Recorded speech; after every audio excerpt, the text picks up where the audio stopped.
shroud of darkness descended over Xuzhou, the wind whistling through the cracks in the door like fate's mocking laughter.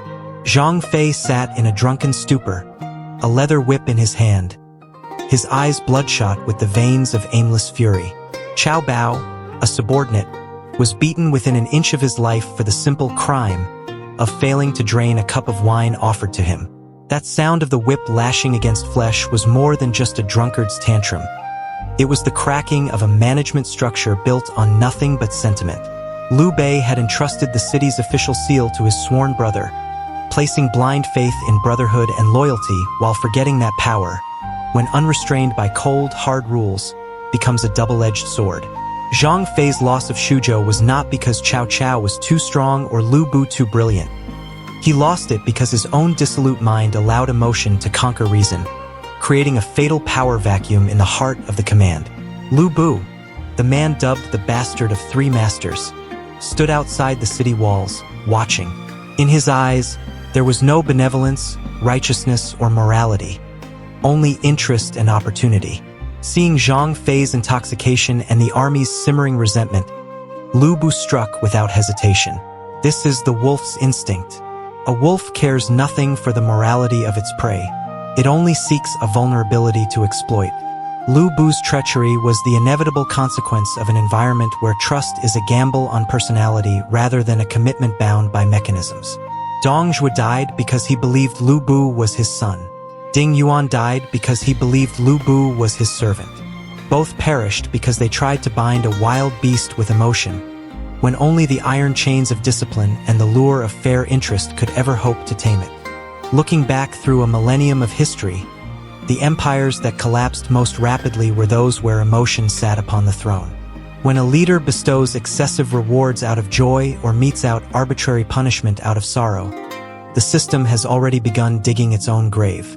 An organization that functions on personal favor and intimidation rather than objective legal standards will invariably breed tyrannical Zhang Feis and nurture Lu Bus, who bide their time until the moment to betray arrives. Stepping out of the dust of history and into the skyscrapers and climate-controlled boardrooms of the 21st century, the same script is still playing out. The only difference is that swords and spears have been replaced by emails, personnel files, and financial statements. Consider the startups and family-run corporations that shout the slogan, "We are a family." It sounds warm, but its essence is dangerously loose. By treating a company as a family, a leader inadvertently allows emotion to bleed into decision-making. A long-term employee commits a grave error but is shielded because of past loyalty. A senior executive abuses power and berates staff but escapes discipline because they are one of our own.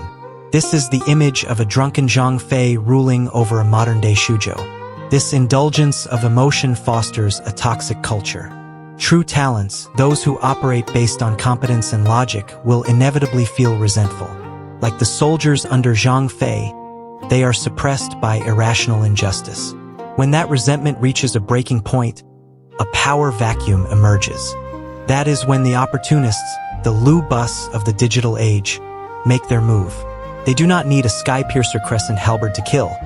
Instead, they quietly siphon customer data, poach the core team, and leave to launch a competitor or sell out to the opposition. The collapse happens in the blink of an eye, not because the external rival was invincible, but because the interior had rotted away from within, hollowed out by an emotional culture.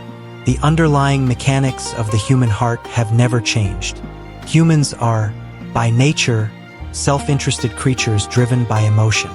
In a loose system where personal whims dictate fate, the animal side will rise to overwhelm the human side. A boss who manages by inspiration, jubilant today, despondent tomorrow, plunges employees into a state of perpetual confusion, forcing them to flatter for survival rather than focus on efficiency. At that point, the organization ceases to be a fighting machine and becomes a marketplace of petty calculations. The leader may think they hold the power of life and death, but they are standing on the rim of a volcano. A single moment of negligence, one fit of power drunkenness, or one decision fueled by anger, and the entire legacy will vanish like smoke. The fatal flaw of emotion-based systems is uncertainty. Emotions shift like the wind, whereas sustainable growth requires the stability of bedrock. Processes, rules, KPIs, contracts. These sterile instruments exist not to stifle the human spirit, but to protect us from the darkness of our own egos. The legalism of the Qin dynasty, however brutal, unified the six states because it removed the variable of emotion from the war machine.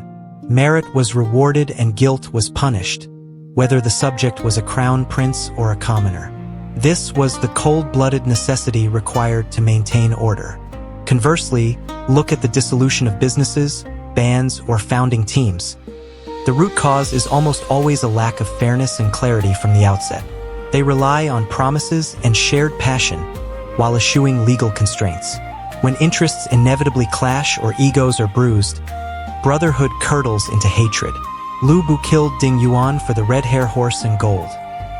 He killed Dong Zhuo for Diao Chan and long-simmering resentment. The motive is always the gratification of personal desire in the absence of a control mechanism. In the corporate world, partners turn their backs and employees betray the company for just two things: interest and affection, when the boundaries between them are blurred. Power naturally abhors a vacuum. If reason and rules do not fill the management space, chaos and ambition will rush in to take their place. A true leader must operate like a machine, remaining dispassionate in the face of the organization's life and death decisions. They must set aside personal preferences, viewing the person across from them not with the eyes of a lover or a naive gentleman, but with the clinical gaze of a surgeon, coldly excising the tumor, even if it is the very flesh they once loved most. There is no eternal loyalty, only eternal interest. There are no immutable feelings, only immutable laws. To survive under the heavens, whether leading an army in an age of chaos or steering a business in an age of peace, one must master the path of detachment. Detachment is not cruelty. It is an absolute adherence to the system's operating laws. Never let tears or smiles dictate the path of the sword. When Zhang Fei brought his whip down on his subordinate, he signed his own death warrant. When an organization allows emotion to override process, it plants a time bomb beneath its own foundation. The conclusion of every power game is equally cold. The winner is the one who treats people like chess pieces, setting the board so that every piece can only move forward, never backward, forced into loyalty because it is the only path to survival. The loser is the one who dreams of a utopian world of great unity where everyone lives by love, only to die by the blade of the very people they once called brothers. In this world, ruthlessness is the truest form of compassion, for it prevents order from collapsing and allows life to continue upon a foundation of naked truth.